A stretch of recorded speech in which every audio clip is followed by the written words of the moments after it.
안녕하세요. 사연을 잘 보고 있는 40대 중반의 여자입니다. 요즘 들어서 결혼을 늦게 하시는 분들이 참 많으시죠? 저도 원래는 결혼 생각이 없다가 남편을 만나게 되면서 자연스럽게 비혼에서 기혼으로 넘어간 케이스예요. 제가 결혼을 할 줄은 몰랐는데 막상 하고 나서 보니까 좋은 점들도 많지만 어쩔 수 없이 감당해야 하는 부분들이 많이 생기더라고요. 직장이라든지 나중에 아기가 생기면 어떻게 할지 등등 이런 것들 때문에 그동안 결혼을 미루었던 것도 있었는데요. 결혼이라는 게 어렵게 느껴지기도 하고 다른 사람들이 결혼해서 아이도 낳고 하는데 그 삶은 어떤 삶일까 궁금하긴 했어요. 하지만 그렇다고 해서 당장은 제가 하고 있는 일을 놓고 결혼을 하기는 힘들었고 지금을 열심히 살면서 정말 맞는 사람이 있다면 그때 다시 생각을 해보기로 했어요. 제가 나이가 계속 차다 보니까 주변에서도 계속 왜 안 하냐고 이야기를 하는 것도 은근히 스트레스가 되기도 했는데요. 그래서 아직은 생각이 없다고 이야기를 하고 나중에는 비혼 선언까지 하니까 그 뒤로는 말씀을 안 하시더라고요. 그런 제가 결혼 이야기를 꺼냈으니 부모님께서는 제 남편에 대해 궁금해 하실 수밖에 없으셨을 것 같은데요. 그동안 제가 결혼은 하지 않는다며 굳이 하더라도 진짜 마음에 드는 사람이 아닌 이상 안 한다고 했거든요. 나 지금 만나는 사람이랑 결혼할 거요. 결혼? 너가 결혼이라고? 아니, 뭐 하는 사람인데? 어떻게 만났는데? 몇 살? 같은 회사야? 하나씩 물어봐, 엄마. 나보다 3살 어리고 같은 회사야. 예전에 들어왔다던 신입 있잖아. 아, 그 성실하게 일한다는 청년이구나. 3살이나 어리다니. 내 딸 능력 좋네. 부모님께서 기뻐해 주시고 동생도 진심으로 축하를 해주니 저도 기분이 좋아졌어요. 결혼을 하면 저에게 생길 수 있는 리스크들을 감당할 수 있겠다는 생각으로 그만큼 남편을 사랑했기 때문에 진행했습니다. 결혼 생각이 없던 제가 남편이랑 자연스럽게 이야기를 하면서 저도 정말 많이 남편을 사랑한다고 느끼고 있었거든요. 남편을 처음 만났던 것은 회사 내 신입사원으로 들어왔을 때였는데요. 저는 또래보다 직책이 높은 편이라 과장을 달고 있었는데 초반에 남편이 처음부터 눈에 들어오진 않았어요. 그냥 평소처럼 사원이 한 명 들어왔다는 생각뿐이었지 저에게 딱히 큰 영향을 주진 않아서 일적으로만 대하고 있었거든요. 그동안 많은 사원들이 왔었지만 그중에서 사내연애까지 생각을 했던 적도 없었고 또 일적으로 바쁘다 보니까 그럴 생각은 아예 안 해봤던 거였거든요. 근데 이번에는 뭔가 달랐어요. 노력하는 모습과 열정적으로 일을 하는 것을 보니 저도 모르게 호감이 생겨가고 있더라고요. 한 번은 남편이랑 같이 야근을 할 때 자연스럽게 서로에 대한 이야기를 하다 보니 남편도 참 외로운 사람이었겠다는 생각이 들었어요. 홀어머니를 모시고 계신다고요? 쉽지 않은 일인데. 그래도 아버지 돌아가시고 어머니가 고생을 많이 하셔서 외면을 할 수 없었어요. 하나밖에 없는 자식인데 이 정도 도리는 해야죠. 태영 씨는 마음이 참 따뜻하신 것 같아요. 부모님을 공경하는 마음과 또 일도 열심히 하시잖아요. 정말 보기 좋아요.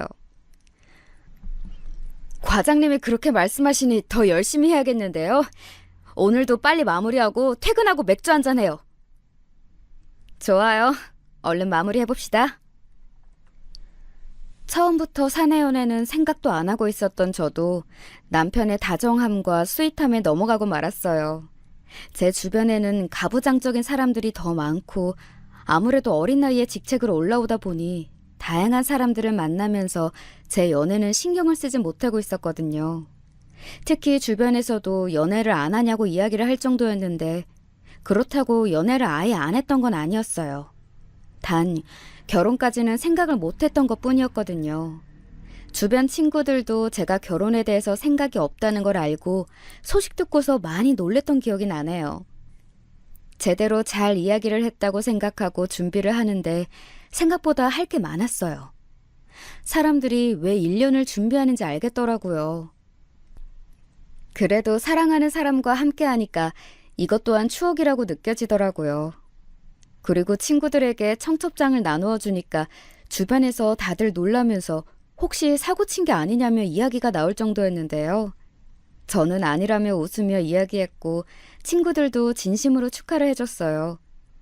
게다가 남편이 4살이나 어리니까 저한테 능력자라면서 이야기를 하더라고요. 괜히 어깨가 으쓱해지기도 하고 남편을 소개시켜주니까 다들 잘 만났다며 그날은 즐겁게 자리를 마무리할 수 있었어요. 친구들의 질문에도 대답을 잘해주고 남편이 청첩장을 주는 자리에서 매너 있게 행동하는 모습을 보니까 고맙게 느껴지더라고요. 다정하고 또 부모님께도 잘하는 남편을 만나서 앞으로 행복할 일만 남았다고 생각하고 있었죠. 결혼이 얼마 남지 않았을 때 유부녀인 친구를 만나서 이야기를 나누는데 그 친구도 제가 결혼한다고 하니까 놀라더라고요. 아이까지 있는 모습을 보니까 저도 남편이랑 그런 가정을 꿈꾼다고 하니 제대로 사랑에 빠졌다며 저를 놀렸어요. 진짜 내 인생에는 결혼이 없을 줄 알았는데 이렇게 갈 줄은 몰랐네. 그러니까 말이야. 진짜 사람 일 모른다. 그치? 나도 나이 더 먹기 전에 아이는 가지고 싶은데 그건 아직 잘 모르겠나? 내가 이런 생각을 하고 있다니 아직도 웃겨. 야, 15년 본 네 친구도 지금 상황이 안 믿기는데 너라고 이해가 가겠냐? 그래서 남편 될 사람은 어떤 사람인데? 홀어머니 혼자 모시고 살 정도로 효자야. 같은 회사인데 결혼하고 나서는 다른 곳으로 이직한다더라고. 이직? 굳이 왜 이직을 해? 어차피 회사 사람들 다 알 텐데. 그건 그렇고 홀어머니 모시고 산다고? 그럼 어머님은 어떻게 하신대? 그 집이 어머님 집이라서 아마 남편은 내가 살고 있는 곳으로 올 것 같아. 회사는 뭐 어차피 내가 벌어도 되고 굳이 부담은 안 주고 싶어. 야, 너 진짜 능력녀구나. 그래도 조심해. 홀어머니면 진짜 효자 노릇하려고 결혼하는 걸 수도 있으니까. 내 주변에 그런 케이스 많이 봤다. 에이, 1, 2년 본 것도 아니고 이제 4년이 다 되어가는데 그 사람 그럴 사람 아니야. 그리고 설마 같이 살기라도 하겠어? 그리고 그런 얘기 나오더라도 알잖아, 나 칼 같은 거. 걱정 마. 결혼을 한 친구 이야기를 듣고 설마 하는 것도 있긴 했지만 제가 아는 남편은 그럴 사람이 아니었거든요. 만나면서 저를 진정으로 사랑해줄 수 있는 사람이라는 것을 느끼게 되고 자연스럽게 연애 기간을 거쳐 결혼까지 하게 된 것이었어요. 진지하게 결혼 이야기가 나올 점에는 시어머님과 직접 얼굴을 마주하고 식사를 하는 자리를 가졌는데 전혀 그런 게 없었거든요. 상견례 이전에 부모님께 인사를 드리기로 했었기 때문에 남편도 저희 부모님과 먼저 인사를 나눈 뒤 시어머님께 찾아가서 식사 자리를 가졌을 때 분위기도 괜찮고 대화를 잘 이어나갈 수 있었어요. 아버님이 안 계시긴 했지만 어머님께서 저를 잘 대해주셨고 남편 또한 어머니를 잘 챙기는 모습을 봤을 때 보기가 좋았는데요. 어머님께서는 제 칭찬을 늘어놓으시며 참하다고 좋아하셨거든요. 저도 혼자 계시는 어머님이 밝은 성격을 가지고 계셔서 다행이라는 생각도 들었어요. 순차적으로 결혼을 계획하면서 자연스럽게 서로 지켜주었으면 하는 것들을 이야기하며 중간 역할을 잘 하겠다는 남편을 믿고 결혼을 하게 되었는데요. 사실 저는 이 부분도 중요하다고 생각을 했거든요. 중간 역할을 못한다면 제가 난감한 상황이 될 수 있기 때문에 이 부분은 제대로 잡아주었으면 했어요. 또 제가 예상치 못했던 질문이 하나 있었는데요. 아니, 안 했으면 했던 질문을 하더라고요. 설마 했는데 그 친구 말대로 합가에 대한 이야기가 나온 것이었어요. 준비는 이 정도면 된 것 같고 집은 내가 지금 사는 집에서 시작하면 되니까 큰 문제는 없겠다. 그래, 여보 집은 여러 번 봐왔지만 부부로 살아간다고 생각하니 또 다르네. 이번에 인테리어도 잘 되었고 더 넓어 보여. 맞아, 신혼집인 만큼 제대로 꾸미고 싶더라고. 집도 우리 둘이 살기에는 넓은데 이번에 어머니를 같이 모셔보는 건 어떻게 생각해? 응? 어머님을?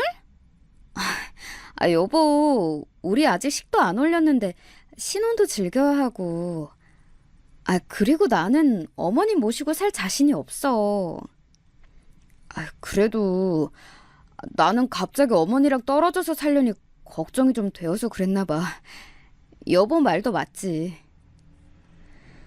초반에는 말이 없었던 합가 이야기를 살짝 꺼내더니 제가 딱 잘라버리니까 그 뒤로는 더 이상 말을 안 하더라고요. 합가 얘기가 나오니 그 결혼했던 친구가 이야기했던 게 떠오르면서 불안했지만 그 정도로 어머니를 생각하는 사람이라고만 생각했어요. 안 된다고 했으니 그대로 알고 있을 줄 알았거든요. 그리고 결혼식을 잘 준비했고 남편이랑 별다른 문제 없이 여행까지 떠날 수 있었는데요. 신혼여행이라는 게 좋긴 하더라고요. 오랜만에 힐링도 하고 사진도 많이 찍고 사랑하는 사람이 옆에 있다는 게 이런 기분이구나 싶기도 했어요.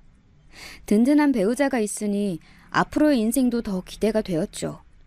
하지만 여행에서 돌아오는 날에는 제 신경을 건드리는 남편 때문에 처음으로 결혼 생활에 대해서 걱정을 했던 것 같아요. 여행 다녀오니까 정말 좋다. 우리 매년 결혼기념일 맞춰서 오면 좋겠어. 다시 한국 가는 거 너무 아쉽다. 그치? 그러게. 나도 더 오래 있고 싶었는데 아쉽다. 여행을 혼자서만 다녔는데 둘이 오니까 더 좋은 것 같아. 저기, 사실 내가 이전부터 이야기하고 싶었던 게 있는데 나는 여보의 생각을 존중해. 알지? 뭐 때문에 그러는데? 내가 전에 말한 합가 말이야. 내가 신경을 계속 안 쓰려고 했는데 여행 와서도 계속 돌아가면 혼자 계실 어머니가 걱정이 되어서. 자기야, 그 얘기는 결혼 전에 끝난 거 아니었어? 아니, 나는 그냥 계속 같이 살다가 혼자 사시는 거 보니까 마음이 좀 안 좋아서. 합가라는 말을 다시 듣자마자 머리가 아찔해졌거든요. 근데 저 정도로 걱정을 했으면 결혼을 하지 않고 같이 계속 살아야 하는 거 아닌가요?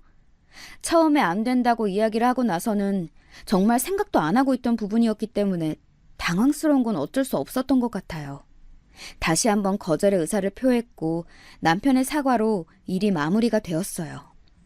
하지만 그 뒤로는 행복할 줄 알았던 신혼생활을 대부분 시어머님과 보내게 되었습니다. 여행이 끝난 이후에도 은근히 집에 모시는 일이 늘어나면서 일주일에 3, 4일은 머물다 가시는 일이 많아졌어요. 사실 집이라는 공간이 편하게 쉬고 다시 재충전을 하는 공간인데 어머니가 있는 날에는 제가 가만히 있을 수만은 없으니 불편하게 느껴질 수밖에 없었거든요. 며느리신 분들은 다들 공감하시죠? 오늘 어머님 오신다고? 왜 말도 없이? 지금쯤 난장판일 텐데 주변에서 쉬고 오시라고 해. 내가 지금 가서 정리할 테니까. 아니야, 내가 정리해둘 테니까 여보는 신경 쓰지 마. 갑자기 반찬을 좀 하셨다고 오신다네. 부담 줄 생각 없다고 하시니까 편하게 일 보고 들어와요. 그래? 알겠어. 고마워, 여보. 찝찝한 마음은 있었지만 그래도 종종 좋은 마음으로 오신다고 생각이 들었는데 잘 준비를 해두겠다는 남편을 믿고 저는 일을 보고 들어가면 집은 그대로고 시어머님은 주방을 다 건드려 두셔서 제가 정리해둔 것을 다시 정리하는 일이 생겼어요. 돌아오는 잔소리는 덤이었고요. 집안 꼴이... 어머님 오셨어요? 아니, 정리를 해둔다고 했는데 이게 다... 집안을 보니 평소에 어떻게 사는지 알겠더구나. 아무리 바쁘다고 해도 냉장고도 텅텅 비어있고 이래서야 태영이가 제대로 밥은 먹고 살겠니? 걱정이 돼서 반찬 싸왔다. 어머님 매일 이런 건 아니고요. 밥도 챙겨 먹으라고 카드 줬고요. 너무 걱정 마세요. 또 시댁이랑은 거리도 멀어서 저희 집에 오시면 3일은 기본으로 계셔야 하거든요. 하루만 있다가 가시는 것도 아니었어요. 신혼기간 동안 거의 2주에 한 번씩 오시다 보니까 저도 모르게 나중에는 그게 오히려 부담처럼 느껴지더라고요. 그래서 남편에게 살짝 이야기를 했더니 노발대발을 하면 본인 어머니가 집에 오는 게 뭐가 문제냐면서 이야기를 하더라고요. 너무 자주 오시니까 문제인 거지. 내가 언제 오시지 말래? 난 여보가 이렇게 얘기하는 게 더 서운해. 우리가 남도 아니고 가족인데 가족이 집에 오는 건 당연한 거 아니야? 나도 다음날 출근해야 하고 또 집에서 이것저것 만지는 거 솔직히 불편해. 내 살림살이 보면서 마음에 안 드시는 게 보이는데 내가 어떻게 편하게 집에서 쉴 수가 있겠어? 아니, 우리 엄마가 도대체 뭐 했길래 이렇게까지 얘기를 하는 거야? 난 정말 이해를 할 수가 없어. 그냥 어머니가 오는 게 싫으면 싫다고 얘기해! 남편을 보니 답답하기까지 했는데요. 사실 남편의 말을 이해를 하지 못한 건 아니지만 제가 오지 말라고 한 게 아니잖아요. 저를 완전 시어머니가 오는 것을 싫어하는 며느리로 만들어버리니까 그게 더 짜증이 났던 것 같아요. 저는 일을 하고 들어오면 집에서 쉬어야 되는 사람인데 집에 어머니가 있으니 어떻게 쉬겠어요. 남편이랑은 도저히 이야기가 되지 않아서 제가 직접 시어머님께 이야기를 드리기로 했어요. 남편이랑 아무리 이야기를 해도 결론이 나지 않으니 직접 부딪히기로 마음을 먹고 저녁을 먹으면서 자연스럽게 말을 꺼내봤는데요. 어머니, 결혼한 뒤로 매주 2, 3일은 와서 계시는데 저도 일을 다니다 보니까 집에서 쉬고 싶을 때가 있거든요. 그리고 오실 때는 미리 연락을 해주셨으면 좋겠어요. 지금 내가 불편하다고 이야기를 하는 거니? 하나뿐인 시어머님이 며느리 집에 가서 잠을 자는 것도 허락을 맡아야 되는 거야? 어떻게 보면 내 아들 집인데 아들 집에 가면서 허락을 맡는 부모가 어디 있니? 어머님, 이게 무슨 짓이에요? 식탁이 다 엉망이 되었잖아요. 제가 이야기를 끝내기도 전에 어머님께서는 반찬을 뒤엎으며 제 말에 반박을 하시기 시작했어요. 그 뒤로는 대화가 전혀 통하지 않는다는 것을 느낄 수밖에 없었고 남편이나 어머님이나 둘 다 제 입장은 전혀 고려하지 않는다는 게 느껴졌는데요. 결혼 전에는 시어머니와 이렇게 트러블이 생길 것이라는 것은 생각도 못하고 있던 부분이었어요. 맞닥뜨리고 나니까 의견 조율이 쉽지 않더라고요. 게다가 그 일 이후로는 더 심하게 저를 대하시는 것이 느껴졌는데요. 반찬이 짜다느니 집안이 청소가 안 되어 있다는 이야기를 하면서 계속 제가 와이프로서 제대로 못한다는 말만 늘어놓으시더라고요. 또 남편에게 이야기를 하니까 그날은 제가 말을 너무 심하게 했다네요. 엄마가 상처받아서 그런 거라고 말이죠. 이후에는 양보를 해서 나름대로 시간을 조율해 보려고 노력을 하면서 지내봤는데요. 제가 집에 없어도 된다고 하시니 그냥 나가서 저 혼자만의 시간을 가지기도 하고 특히 크게 신경을 쓰지 않았던 것 같아요. 어머님이 그렇게 해도 된다고 하셨고 무엇보다 시간을 허비하면서 힘든 시간을 보내고 싶지 않았거든요. 그래서 오신다고 하는 날에는 친구와 약속을 잡는다든지 혹은 제가 나가고 싶을 때 나가면서 문화생활을 즐기기도 했는데 남편의 불만이 터져 나오더라고요. 당신 정말 너무한 거 아니야? 어머님 오셨다는데 밖에서 친구들이나 만나고 있고? 어머님이 나한테 뭐 하라고 시키신 것도 아니고 저녁 드시라고 말씀드렸어. 어머님이 한두 살 먹은 아이도 아닌데 그렇게까지 챙겨줄 필요는 없잖아. 너 말을 정말 섭섭하게 한다. 어머님이 혼자 계시면 얼마나 외로우실지 생각을 해봤어? 그렇게 외로우실 것 같으면 당신이 들어와서 봐드리면 되지 왜 나한테까지 그래? 애초에 집에 오실 때도 내가 약속 있다고 미리 말씀드렸어. 괜찮다고 하셨고. 엄마가 괜찮다고 하는 말이 다 그냥 괜찮은 줄 믿는 거야? 당신 그렇게 안 봤는데 진짜 정없다. 도대체 내가 뭘 잘못했길래 나한테 그러는 거야? 끊어. 나 오늘 늦게 들어가. 사실 여기까지만 보시면 제가 너무 시어머니에게 너무 모질게 대한다고 느껴지실 수도 있는데요. 신혼 초부터 계속해서 저희 집을 찾아오셨고 거의 매일 보는데 이걸 불편해하지 않을 며느리는 몇 없다고 생각해요.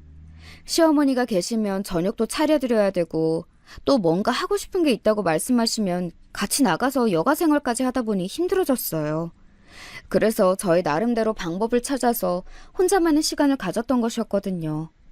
근데 어머님도 신경 쓰지 않는다면서 서운해 하시는 모습을 보니까 참 어렵다는 생각이 들었어요. 결혼을 결심하고 난 뒤에 어머님을 뵈었을 땐 이런 이야기들을 일절 하시지 않으셨거든요. 오히려 본인은 외로움을 타지 않으니 저희 둘만 잘 살면 된다고 하셨고 혼자 사는 게 편하다고 말씀하셨던 분이세요. 근데 결혼을 하고 나니까 이렇게 태세 전환을 하실 줄은 몰랐는데 정말 합가까지 생각을 하시는 건지 갈수록 이해가 되지 않더라고요. 결혼 전엔 몰랐는데 남편은 거의 마마보이 수준으로 어머님을 좋아하는 편이었고 어머님의 말이 곧 법이라는 듯이 오신다고 하면 그날은 스케줄을 거의 다 비워둬요.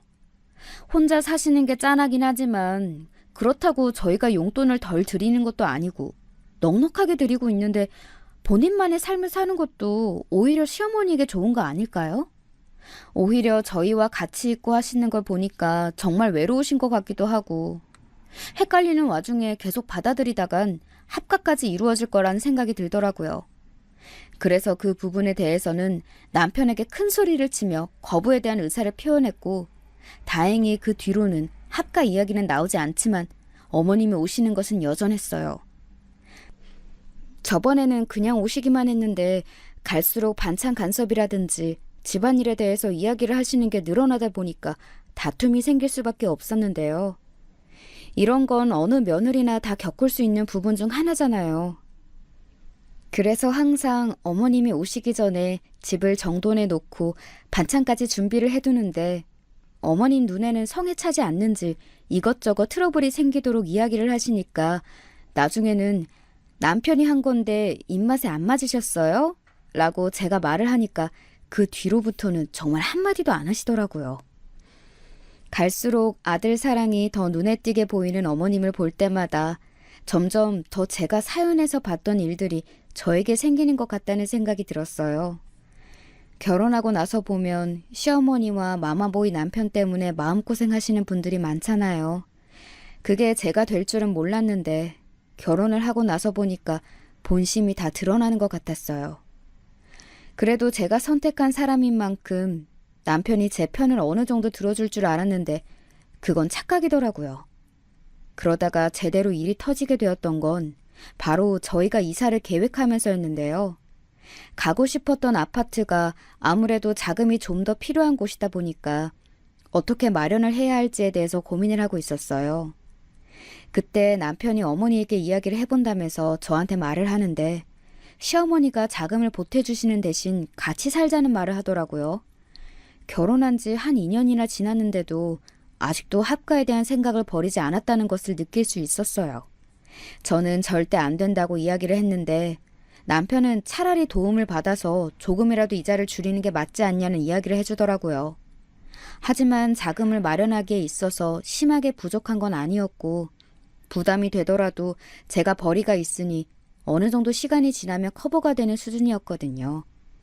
그래서 절대 도움을 받지 않는다고 이야기를 한 뒤에 저희가 원하는 집으로 이사를 준비하게 되었어요. 아니나 다를까 이사 전부터 어머님께서 저한테 전화를 하시더라고요. 그래, 이사 준비는 잘하고 있니? 얘기 들어보니까 조금 자금이 모자란다고 들었는데 혹시 도움이 필요하면 얘기해다오. 그 정도는 충분히 해줄 수 있단다. 어머님 노후도 생각하셔야죠. 필요하실 때 쓰시는 게 좋을 것 같아요. 지금 살고 있는 집, 전셋집 빼고 니네 집에 들어가서 돈을 모으면 되지 않겠니? 아니요, 어머님. 그렇게까지 하실 필요는 없고 저희가 잘 마련했으니 걱정하시지 않으셔도 될 것 같아요. 아니, 나 굳이 부담을 높여가면서 이사를 갈 필요는 없지. 이번 기회에 같이 사는 것도 괜찮지 않겠니? 내가 자주 너희 집에 갔으니 오히려 적응이 되었을 거 아니니. 어머니의 말에 할 말을 잃었어요. 돈을 마련해 준다는 것은 다 저희 집에서 같이 살기 위함이었고 또 저를 위하는 척 하시지만 한편으로는 아들이 밥을 잘 못 먹는 것 같다며 본인이 챙겨주고 싶다는 말씀까지 하시니까 솔직히 불편하더라고요. 시어머니의 아들 사랑이 이렇게 깊을 줄은 몰랐는데 직접 겪어보니까 생각보다 더 힘들었어요. 저는 그냥 참고 사는 것도 한계가 있는 것 같고 새로운 집으로 이사를 준비하면서도 합가에 대해서는 분명하게 아니라는 것을 알려드려야 할 것 같았어요. 흐지부지 넘어가게 된다면 분명히 전세금을 빼서 저희 집으로 오실 게 뻔했거든요. 신혼생활도 어머님이 계속 오시니까 힘들었는데 이제는 벗어나야 한다는 생각뿐이었어요. 게다가 거리도 더 멀어지니까 오시기 힘드실 것 같았거든요. 그래서 남편이랑도 이야기를 하고 절대로 안 된다고 몫을 박아두었는데 제가 출장을 갔을 때 결국 일이 터지고 말았어요. 일주일 정도 기간이 있다 보니까 꽤 길게 가는 출장이라서 혹시나 하는 마음에 제가 미리 홈캠을 설치해놨거든요. 근데 2, 3일쯤 지났을 때 어머님께서 짐을 가지고 오시는 게 보이는 거예요. 한눈에 봐도 일주일치 짐은 아니었고 대부분의 짐을 가져다 놓으신 것 같아서 난감했어요. 그리고 음성이 들리는 홈캠이라서 어떤 이야기를 하시는지 다 들을 수 있었는데요. 이 집 정말 너 명의로 구한 거 맞냐? 이렇게 늘러붙었다가 내쫓기면 어떡하니? 엄마 걱정하지 마. 걔는 나 없으면 안 돼. 그동안 엄마 오지 말라고 했는데 왔을 때 계속 챙겨주고 신경 썼잖아. 걔도 괜히 그러는 거야. 그리고 집은 뭐 어쨌든 내 지분도 조금은 있으니까 쉽게 내쫓지 못할 거야. 그럼 다행인데. 아무튼 집이 넓으니까 좋구나. 너희 집에서 생활하다 집에 가면 집이 어찌나 좁아 보이던지. 이곳에 오니까 살 것 같네. 결국 제가 그동안 참고 받아줘서 저를 호구로 본 남편이 어머니를 끌어들인 거더라고요. 이 사태를 지금 당장 터뜨리기보다는 돌아가는 날에 제대로 얘기를 해야겠다는 생각이었어요. 출장을 하는 내내 신경을 쓰여서 일도 잘 안 잡히고 결국 하루 전날 도착을 하게 되었는데요. 집 안으로 들어가 보니 어머님 짐도 많이 들어와 있었지만 생활용품들도 가지고 오신 것 같았어요. 그래서 이게 뭐냐며 이야기를 하니까 어머님께서는 밝은 얼굴로 이렇게 말씀을 하시더라고요.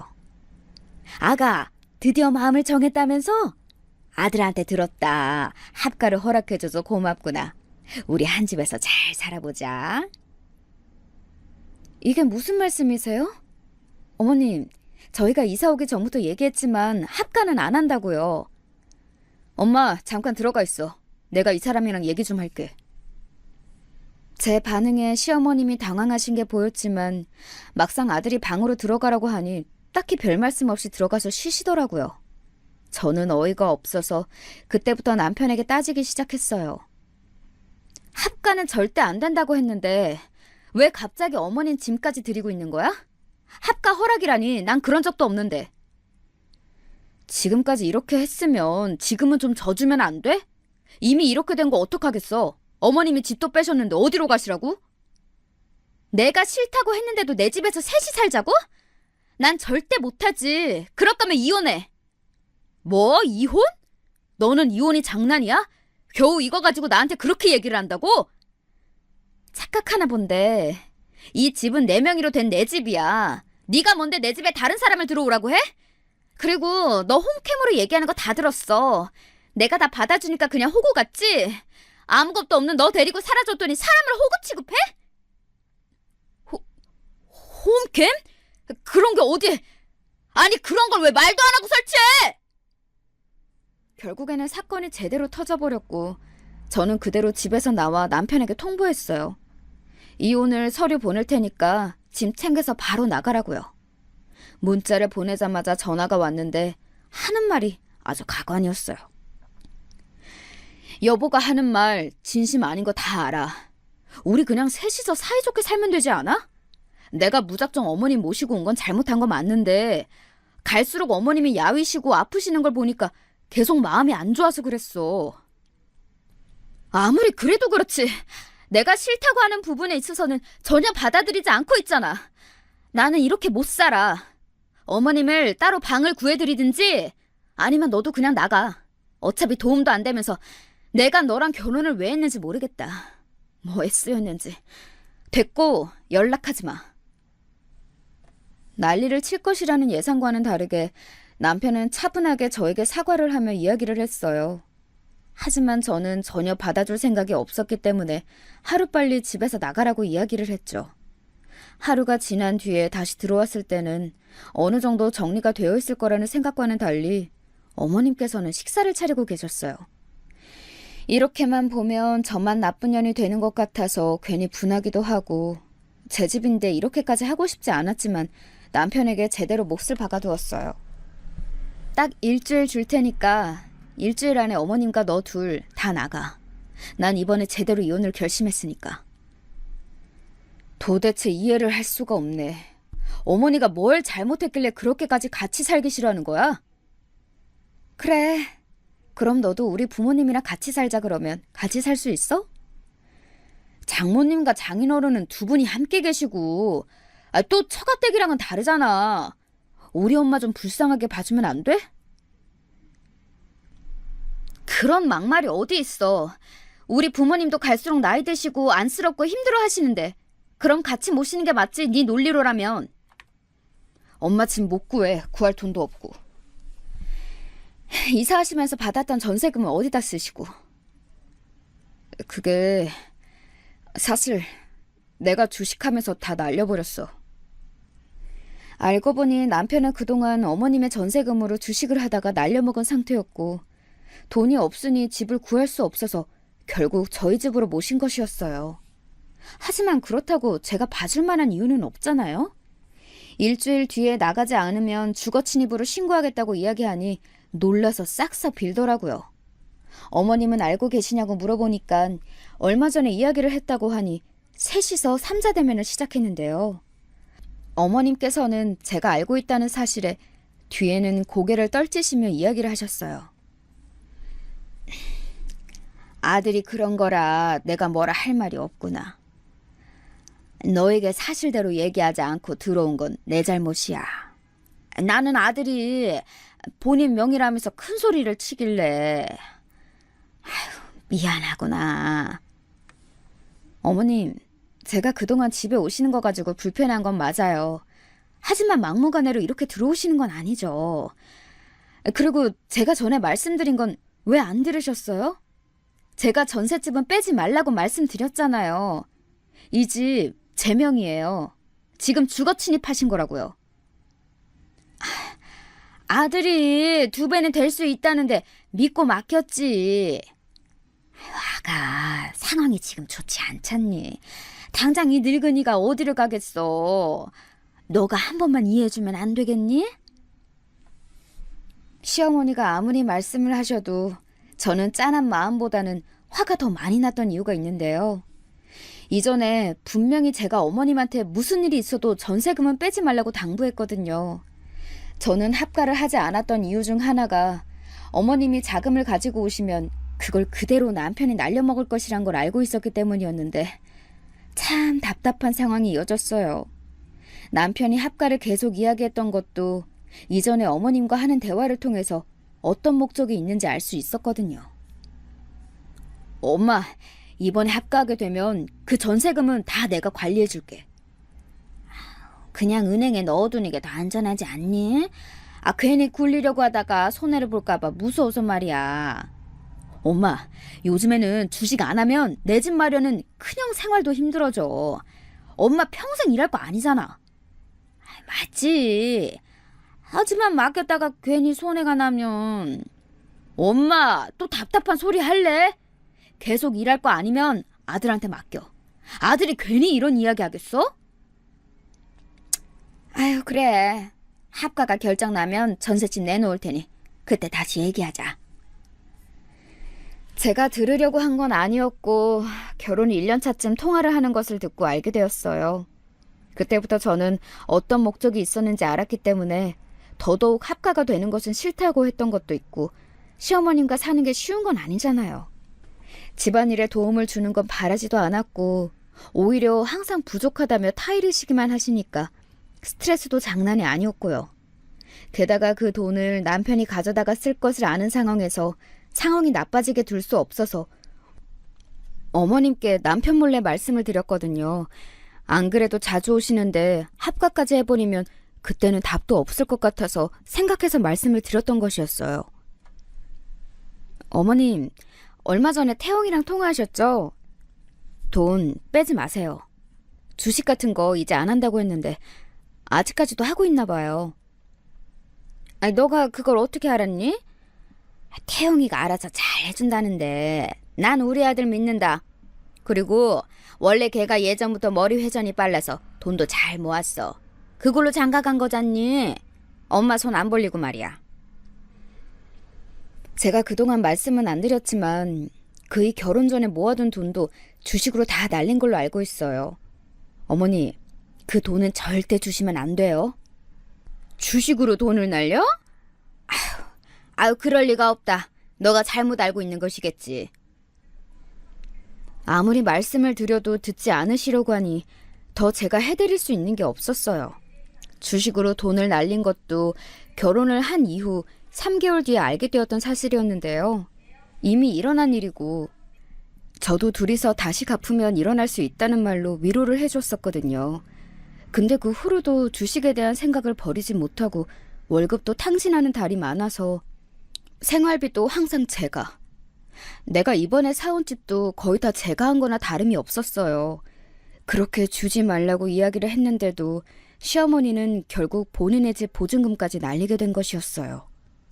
저는 제 인생을 주식 중독자인 남편과 저희 집에 빌붙으려는 시어머님을 모시고 살 생각이 전혀 없었어요. 처음에는 흔들렸던 건 사실이지만 앞으로 미래를 생각해보면 지금 갈라서는 게 답이라는 생각이 들었거든요. 주식으로 남편이 돈을 날렸다고 처음 고백했을 때도 봐주었고 이번에는 아니길 바랬는데 어머니까지 남편 손에 돈을 쥐어주시다 보니까 앞으로 재발을 안 할 가능성이 전혀 없어 보였어요. 더 이상 호구처럼 살지 않기 위해서 이 문제를 어떻게 해결해야 할지 머리를 싸매고 고민을 하다가 일단은 갈라서는 것이 우선이었어요. 또 어떻게 보면 어머님의 노후까지 제가 신경을 써야 하는 상황이 되어버린 것인데 사실 그게 저에게는 큰 부담이었거든요. 제가 아무리 또래보다 능력이 된다고 해도 뒤치다꺼리를 하면서 살 생각은 없었어요. 특히 저희 엄마 아빠도 그렇게 살길 바라시진 않으셨을 것이고요. 저번에는 이해를 하려는 마음도 있었지만 시간이 갈수록 저에 대한 생각보다는 서로 어떻게 하면 제 돈으로 편하게 살 수 있을까를 궁리하는 모습을 보니까 더 도와주고 싶지 않았던 마음이 들었던 건 사실이에요. 누구나 그러지 않을까요? 저도 힘들게 돈을 버는 입장에서 아깝다는 생각이 들더라고요.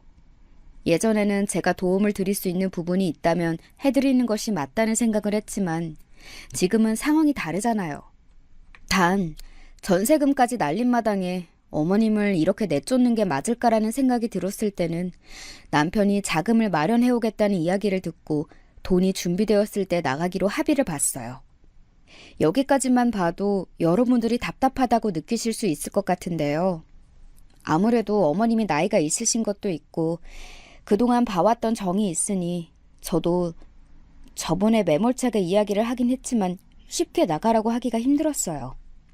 어찌 되었든 남편 때문에 길거리에 나앉게 생긴 어머님을 생각하면 어쩔 수 없이 어느 정도 일어설 수 있는 기간을 드리는 게 맞다는 생각이 들었어요. 이미 남편과의 사이는 멀어질 대로 멀어진 터라 이혼에 대한 생각이 변함없어서 일과 집만 왔다 갔다 하면서 생활을 했는데요. 그러다가 이런 사실을 저희 부모님에게도 이야기를 하기로 했어요. 저희 부모님께서는 처음에 놀라시긴 했지만 저희 선택을 존중해 주셨는데요. 워낙에 쿨하신 분이라서 사실 크게 걱정을 하진 않았는데 사부인이 그럴 줄 몰랐다면서 실망을 하신 눈치더라고요. 그리고 부모님과 이야기를 하던 와중에 알게 된 사실이 하나 있었는데 그건 바로 남편이 저희 부모님을 통해서 집을 구한다고 돈을 빌렸다는 거예요. 그게 무슨 소린가 했더니 저희 집이 경매로 넘어가게 되어서 새로 집을 구해야 된다면서 돈을 이야기했다고 하네요. 처음 듣는 소리에 너무 당황스럽기도 했고 당장 어떻게 된 일인지 바로 알아봐야겠더라고요. 저희 집은 제 명의로 되어 있고 경매가 될 일이 전혀 없는데 왜 그런 소리를 했을까 싶기도 하고 그리고 빌린 돈이 한두 푼이 아니라서 일단은 부모님께 죄송하다고 말씀을 드린 뒤에 남편이랑 이야기를 해봤어요. 어머님 돈 날린 것도 모자라서 우리 부모님한테도 돈을 받아? 집에 경매로 넘어갔다는 건 무슨 소리야? 어머님, 아버님이 그걸 말씀하셨어? 아, 그렇게 비밀이라고 말했는데. 급하게 필요해서 좀 빌렸다 왜? 남자가 말이야, 통장에 어느 정도 돈이 있어야지 당당하게 살 수 있는 거야. 어떻게 어머님 돈도 모자라서 장인 장모 돈까지 네 것처럼 쓰려고 해? 빌린 게 아니라 투자라니까. 투자 나중에 더 배로 돌아온다고. 그때만 되면 넌 아주 땅을 치고 후회하게 될걸? 좋은 말할 때 빌린 돈 바로 갚고 집도 빨리 구해서 나가. 난 예정대로 새로운 임대인 구할 거니까 그렇게 알고. 나도 이 집에 지분이 있는데 왜 나가? 나도 내 지분 많고 돌려받고 나갈 거야. 네 지분이라면 결혼할 때 500만 원 들고 온 거 이야기하는 거야? 500만 원 그거 그냥 줄게 내가. 그럼 이 집에서 당장 나가. 500만 원? 그동안 내가 너랑 결혼 생활하면서 이 집 살려고 보탠 게 얼마나 많은 줄 알아? 미안하지만 너의 지분 10%도 되지 않아. 너가 뭐라도 했는 줄 아나 본데 그동안 내가 열심히 모은 돈 내가 모아서 산 집이야. 넌 그동안 주식하느라 돈 날리고 일도 제대로 안 나가서 월급이라도 제대로 타온 적도 없잖아? 결혼 초반 때부터 남편의 벌이가 저보다는 적은 편이기도 하고 이직을 하면서 일이 맞지 않는다며 회사도 여러 번 옮겼거든요. 저는 남편이 힘들다고 하니까 당연히 도움을 주고 싶은 마음에 그동안 마음을 썼는데 제대로 된 생활비 한번 받아본 적 없이 2년을 넘게 살았어요. 오히려 잘 안 된다고 했을 때 위로를 하며 도와줬죠. 그때도 남편을 믿고 이직을 하는 게 어려울 것이라고 생각했기 때문에 봐주었던 것인데 그동안 카드 내역을 보니까 혼자 잘 먹고 놀고 다녔더라고요. 제가 벌어오는 돈으로 그동안 호화롭게 살면서 어머님과 둘이 그 돈을 썼다고 생각하니 머리가 더 아팠던 것 같아요. 골프부터 시작해서 어머님 피부샵까지 왜 그렇게 돈이 많이 나가는지 알겠더군요. 남편이 이직이 되지 않았을 때 제가 걱정 말라고 이야기를 하며 든든하게 지원해주고 싶은 마음이었는데 결국 그게 다 남편과 시어머님 배부르게 하는 일이었다는 것을 알게 되었어요. 저는 집에서 나와 따로 보유하고 있는 오피스텔에 생활을 하면서 이혼을 준비했는데요. 예전에 제가 알았던 남편이 맞는지 성실했던 모습은 보이지 않고 이제는 중독자의 모습만 보이고 있으니 만감이 교차하더라고요.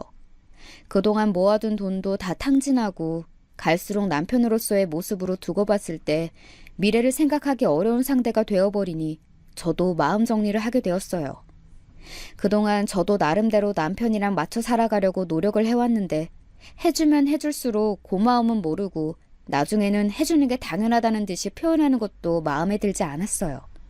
특히 어머님께서도 금전적인 관리를 잘 하지 못하셨고 저희가 드렸던 용돈도 그냥 다 쓰신 것 같더라고요.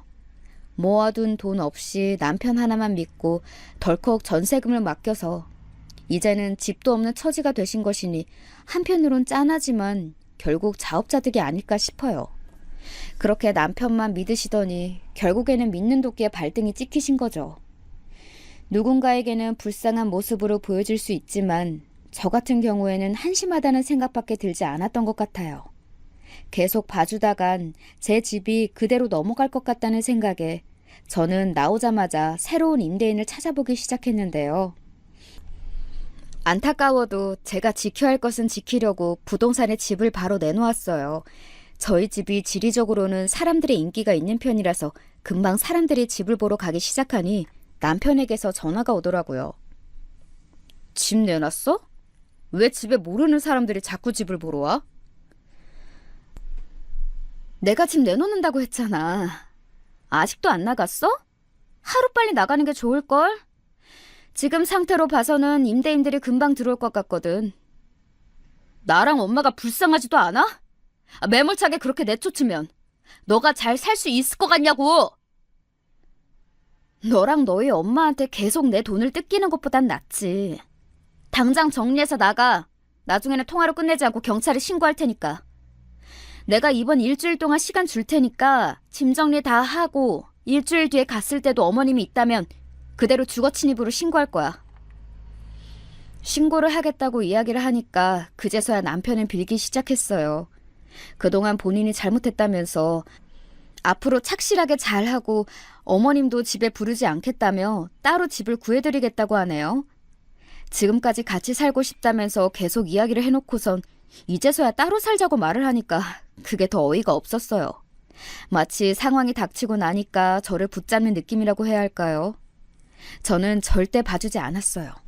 그동안 흐지부지 행동이 있기 때문에 이제는 제대로 된 행동을 해야 할 때가 된 것 같아서 더 이상 봐주지 않기로 했거든요. 계속 끌려다니다만 저만 힘들어질 것 같고 남편이 계속 우기니까 이 결혼 생활에 있어서 되게 불편한 점이 너무 많아지더라고요. 물론 한편으로는 아버님이 안 계시니까 모시고 살고 싶어서 그랬을 수도 있겠다 싶었지만 제가 알게 된 충격적인 사실은 하나가 더 있었어요. 사실 남편은 그동안 저에게 홀어머니를 모시고 있다고 했는데 알고 보니 그게 아니더라고요. 따로 살고 있었고 어머님과는 자주 왕래도 하지 않고 지내는 사이였어요. 즉, 결혼을 하면서 자연스럽게 효자 노릇을 하고 싶어서 지금까지 합가를 졸라왔던 것인데요. 알고 나니까 더 어이가 없었어요. 이런 사실을 직장 동료와 이야기를 하고 있었는데 저한테 합가로 인한 스트레스를 그 누구에게도 이야기를 하지 않다가 저랑 연차가 비슷하신 분께 물어봤거든요. 얘기를 해주니까 직장 동료가 화들짝 놀라면서 말해주더라고요. 일단 집을 내놓고 있긴 한데 왜 굳이 합가를 해야 한다고 그렇게까지 했을까요? 아무래도 와이프가 어머님께 헌신하길 바랬던 건 아닐까요? 제 생각에는 그동안 못했던 효자 노릇을 해보려고 하는 것밖에 안 보이는데요. 게다가 그동안 혼자 사시던 분이 굳이 그렇게까지 하시는 게 더 이해가 안 가요. 네? 제가 듣기로는 예전부터 홀어머니와 사셨던 걸로 알고 있는데요. 아니에요. 그리고 제가 알기로는 아버님이 돌아가신 게 아니라 도박 중독으로 이혼하셨다고 들었는데 그냥 없는 가족으로 칭한대요. 심지어 혼자 살았던 것도 아니고 멀쩡히 계시는 아버님까지 돌아가셨다고 하는 게 말이 안 되었어요. 결혼하고 나서 어떻게 몰랐냐고 하실 수 있는데요. 제가 직접 납골당에 가서 인사라도 드려야 하지 않겠냐고 했을 때 남편은 아버지와 사이가 좋지 않았고 없는 사람처럼 생각하던 사람이라서 위치도 잘 모른다더라고요. 그때 알아챘어야 했는데 사실 알고 보니까 더 배신감이 느껴지기도 했고 게다가 주식으로 인해 계속 망해가는 모습을 보니까 저조차도 이 사람이 어디까지가 진짜인지에 대해서 생각을 해보게 되었던 것 같아요. 왜 우리 집을 그렇게 탐내고 있었을까부터 시작해서 이해가 안 되는 부분이 많아지더라고요. 그리고 이대로 봐주는 건 호구짓을 계속 하는 것과 다름이 없는 것 같아서 짐 정리해주시는 분들을 불러서 바로 정리를 해버렸어요. 요즘에는 당일로도 해주는 곳이 많아서 금방 처리가 되더라고요. 짐을 밖에 둘 수 없어서 따로 보관을 해주는 업체에 맡겼는데요. 얼마 지나지 않아서 전화가 왔어요. 너 무슨 짓을 한 거야? 내 짐 다 어딨어? 어머님 것도 있는데 짐을 다 빼버리면 어떡해? 그러게 조심 좀 하지 그랬어. 멀쩡히 살아계신 아버님도 속여 홀어머니 모셨다는 것도 속이고 그렇게 내가 호구 같아 보였니? 아니 그건 내가 다 사정이 있어서 그래. 아버지가 돈도 많이 날리셨고 사이가 정말 안 좋았어. 이건 사실이야. 믿어줘. 됐고 너랑 네 엄마 짐은 땡땡 보관 창고에 맡겨두었으니까 거기서 찾아가. 강력하게 나가며 다시 들어오면 그땐 제대로 콩밥 먹이겠다고 하니 몇 날 며칠 동안 어머님과 번갈아가며 사과 문자를 보내네요. 저는 좋은 값에 집을 팔아서 요즘 여유로운 생활을 하고 있는데요. 이혼하고 나서 힘든 시간이 있을 줄 알았는데 그동안 당한 게 많다 보니까 오히려 홀가분한 것 같아요. 예전보다는 아니지만 요즘에도 합가를 원하는 부모님들이 있다고 들었어요. 사람이 평생 다른 삶을 살다가 남편과 합치는 것도 힘든데 시부모님까지 모시고 사는 게 사실 정말 쉽지 않은 일이에요. 지금 그렇게 사시는 분들이 있다면 정말 존경하고 싶어요. 저희는 아이가 없다 보니 조정 기간도 짧게 끝났고 서류 정리가 생각보다 빠르게 된 편이라서 허탈하기도 했는데요. 그리고 집은 남편이 영향을 미친 부분이 없다 보니까 따로 자산을 나눌 부분이 많이 없었어요. 다행이라는 생각이 들었고 이후에 남편 소식을 들었는데 다니고 있던 이직한 회사도 그만두고 요즘에는 여기저기 돈을 빌려서 평판이 더 안 좋더라고요. 저희가 사내 연애로 결혼을 하다 보니까 모르는 사람이 없었는데 이직 후에도 돈 문제로 골치를 쓰고 있는 것 같아 통쾌하기도 하지만 한편으론 사람이 저렇게 달라질 수 있구나를 느끼게 되는 것 같아요. 남편을 믿었던 어머님은 결국 전세금을 날리시고 제가 알기로는 남편이 작은 원룸을 얻어들인 것으로 알고 있는데요. 본인의 인생이 있어서 모아둔 돈이 그것이 전부셨을 뿐이신데 참 한편으로는 자식이 부모를 망하게 할 수 있구나를 느끼게 되는 것 같아요. 아직도 종종 남편에게서는 연락이 오긴 하는데요. 다시 합칠 생각은 없는지 여유가 있다면 도와줄 수 있냐는 듯이 말을 하지만 결국에는 다시 제 도움이 필요해서 연락을 하는 것으로 밖에는 보이지 않더라고요. 남편은 저희 집을 담보로 두고 받았던 대출 때문에라도 저에게 매달 일정 금액을 보내주어야 하는데 오히려 돈을 빌려달라고 말을 하니까 웃기기도 하네요. 결혼이라는 걸 하면서 행복한 나날들을 보낼 줄 알았는데 막상 갈라서고 나니까 마치 꿈을 꾼 것 같네요.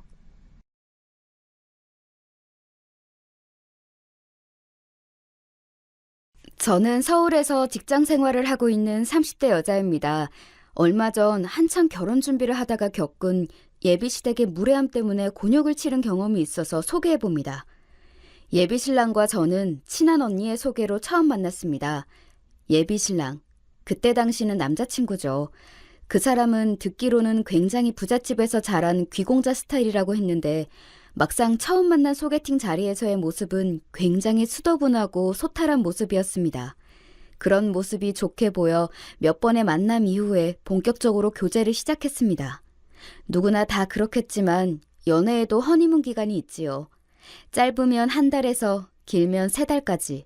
상대방에 대한 콩깍지가 아직 벗겨지지 않아 황홀한 꿈과 환상 속에서 만나는 그 연애 허니문 기간이요. 그 기간 동안은 정말 행복한 일이 그치지 않았습니다. 남자친구가 여유 있는 집안에서 자란 탓인지 자잘한 돈에 크게 연연하지 않고 하나라도 저에게 더 좋은 것을 해주려고 했고 저도 그것이 고마워서 그 사람에게 이것저것 지긋정성으로 챙겼죠. 그렇게 달콤했던 연애의 허니문 기간이 끝나고 슬슬 서로의 현실적인 모습이 하나둘 보이기 시작할 무렵이었습니다. 사귄 지 5개월쯤 되었을 때 제 생일이 다가왔는데요. 남자친구는 그날 엄청나게 큰 장미꽃 한 바구니, 아니 바구니라고 하기에는 너무나 큰 집채만한 장미꽃 더미를 회사에 있는 제 자리에 선물로 보냈어요. 한 번도 그런 깜짝 선물은 받아본 적이 없어서 처음에는 매우 좋았고 같은 팀 사람들의 부러움과 관심을 한 몸에 받자 그 순간만큼은 제가 영화 속 주인공이 된 것 같았어요. 하지만 그 달콤했던 주목도 잠시였고 오히려 상당히 부담스러운 상황을 마주하게 되었습니다. 제가 생일 선물로 거대한 꽃다발을 받았다는 소문이 삽시간에 사내에 퍼지게 되었는데 그 내용이 조금 이상했어요. 자기들 그 소문 들었어? 김지훈 대리 재벌 3세랑 사귄다며? 이번에 온 생일 꽃다발 봤어? 전부 생화에다가 크기는 또 얼마나 큰지 거의 만송이는 되겠더라. 저 정도면 돈 100만 원을 그냥 훌쩍 넘기는 거 아니야? 김대리 아주 부잣집 도련님 하나 제대로 물었네. 아주 신데렐라가 따로 없어. 그날 이후로 사내에서 저는 백마탄 재벌 3세 왕자님과 연애하는 신데렐라 공주님으로 소문이 나게 되었어요. 그리고 그 소문은 점점 더 저의 직장 생활을 불편하게 만들었죠. 제 일처리가 조금만 마음에 안 들어도 팀장님은 그래, 뭐 백마탄 왕자님 만나서 이제 결혼하면 직장도 그만둘 텐데 이 정도 일은 우습다 이거지? 이런 식으로 비꼬는가 하면 동기들도 모였다 하면 김대리, 김대리 이번 기념일 때는 김대리네 왕자님이 뭐 해준대? 이왕에 받는 거 차 한 대 뽑아달라 그래. 김대리 매일 대중교통으로 출퇴근하는 거 힘들어 했잖아. 이런 식으로 비아냥인지 진심인지 모를 얘기들을 주고받곤 했습니다. 한술 더 떠서 제 남자친구가 이미 한 번 결혼을 하고 이혼을 한 돌싱인데 재벌가와의 정략 결혼에 지쳐서 평범한 저를 만나는 거라는 출처를 알 수 없는 괴소문이 퍼지는가 하면 어렸을 적부터 가난했던 제가 팔자 고치려고 의도적으로 남자친구에게 접근을 했다는 말도 안 되는 얘기들도 생겨났습니다. 저는 사실 이 마지막 소문이 가장 가슴이 아프고 상처가 되었습니다. 그도 그럴 것이 저희 어린 시절은 정말 찢어지게 가난했거든요. 잠시 제 어릴 적 이야기를 해볼까요? 제가 어릴 적 아버지의 사업이 망해서 집안이 말 그대로 풍비박산이 났어요. 그때 제가 중학생이었는데 장녀였던 저는 하루가 멀다 하고 찾아와서 행패를 부리는 빚쟁이들로부터 동생들을 지켜내느라 하루하루가 스트레스였습니다. 아빠는 빚쟁이들을 피해 저희조차 연락이 닿지 않는 곳으로 피신을 간 상태였고 엄마 역시 대신 변통할 돈을 마련하러 다니느라 하루 종일 집에 안 계셨거든요. 그렇게 동생들과 저만 덩그러니 남겨진 집에 찾아온 빚쟁이 아저씨들은 깡패나 다름없었습니다. 야, 니네 아빠 어딨어? 어? 내가 어린애들만 있으면 곱게 갈 줄 알았지? 나 눈에 뵈는 거 없는 놈이야. 당장 니네 아빠 찾아서 내 돈 갚아! 빚쟁이들은 그렇게 험악한 위협과 동시에 물건들을 부수기 시작하는데 저는 어린 동생 둘을 양쪽에 한 팔씩 꼭 끌어안고 얼른 이 상황이 끝나기만을 벌벌 떨며 기다렸습니다. 이런 상황은 8, 90년대 막장 드라마에나 나오는 이야기인 줄 알았는데 21세기를 사는 나한테 이런 일이 일어나다니. 그 시절 일은 사춘기 소녀였던 제겐 잊을 수 없는 상처와 아픈 기억으로 남아 있습니다. 그렇게 빚쟁이들이 실컷 물건을 부수고 위협이 끝날 때쯤이면 항상 제 한쪽 어깨 옷깃을 잡고 벽에 힘껏 밀어붙이며 이렇게 말하곤 했습니다. 야, 너 이번 주까지 네 애비 찾아서 돈 받아와. 안 그러면 너까지 팔려갈 줄 알아. 알았어? 그렇게 쑥대밭이 된 집에서 저와 동생들은 서로를 부둥켜 안고 하염없이 울었습니다. 하루는 학교에 가 있는데 엄마한테 문자가 와 있었습니다. 지훈아, 우리가 급하게 이사를 가게 되었다. 성윤이, 희윤이는 엄마가 얼른 학교로 가서 데리고 출발할 테니까 너는 엄마가 보내주는 주소로 바로 와. 네 짐은 이미 다 챙겨서 나왔다. 그렇게 어릴 적부터 살아왔던 정든 집에게 이별을 고할 새도 없이 처음 보는 주소를 물어물어 찾아간 새로운 집은 정말 암울했습니다. 학교에서 1시간도 넘는 동네인데다가 높은 언덕 계단을 한참을 헉헉거리고 올라가면 겨우 나오는 주인집 밑에 조그맣게 붙어있는 반지하 단칸방이었으니까요. 여름이면 끊임없이 나타나는 바퀴벌레와 겨울이면 꽁꽁 얼어붙어 잘 때에도 큰 솜털 잠바를 입고 이불을 덮고 자야 했던 그 열악했던 환경은 지금도 떠올릴 때마다 치가 떨립니다. 그나마 머리가 좀 컸던 저는 견딜만 했지만 아직 초등학생이었던 동생들은 얼마나 견디기 힘들었을지 생각만 해도 가슴이 아픕니다. 저는 그런 처절한 가난이 싫어 정말 코피 쏟아가며 열심히 공부했습니다. 고등학교는 이사간 집 근처로 다니게 되었는데 워낙 환경이 안 좋았던 곳이어서 그랬는지 몰라도 조금만 열심히 공부해도 내신 성적이 잘 나와서 모범생 대열에 합류할 수 있었습니다. 하지만 모의고사만 보면 원하던 성적이 나오지 않아 정작 대학 입시는 요원에만 보였습니다. 그러던 중 중학교 때 친구들에게 연락해서 친구들이 다 쓰고 버리는 각종 문제집과 필기 자료들을 받아와서 다시 한번 필사적으로 공부했습니다. 제가 다니던 중학교는 좋은 학군에 위치한 데다가 학부모들의 학구열이 워낙 높았던 곳이라 중학교 친구들에게 잘만 얘기하면 좋은 학습 자료를 구할 수 있었거든요. 물론 대부분 친구들이 다 쓰고 해질 대로 해진 헌책들이었지만 그것만으로도 친구들에게 큰 절을 올려야 할 판이었습니다. 그렇게 독하게 고등학교 3년 내내 공부해서 원하던 대학에 들어갈 수 있었고 그때부터는 과외를 하면서 제 학비와 생활비를 스스로 충당할 수 있게 되었습니다. 그때쯤 아버지도 지난 모든 사업 실패를 잘 수습하고 동네에서 엄마와 조그맣게 가게를 운영하고 계셨습니다. 어릴 적만큼 부유하진 않았어도 드디어 저희 집도 그렇게 안정을 찾을 수 있었습니다. 대학 시절 학비를 스스로 버느라 연애다운 연애 한번 못 해본 저였지만 이제는 직장까지 원하던 곳에 들어가 안정된 생활을 하고 있었기에 남자친구를 흔쾌히 소개받을 수 있었습니다.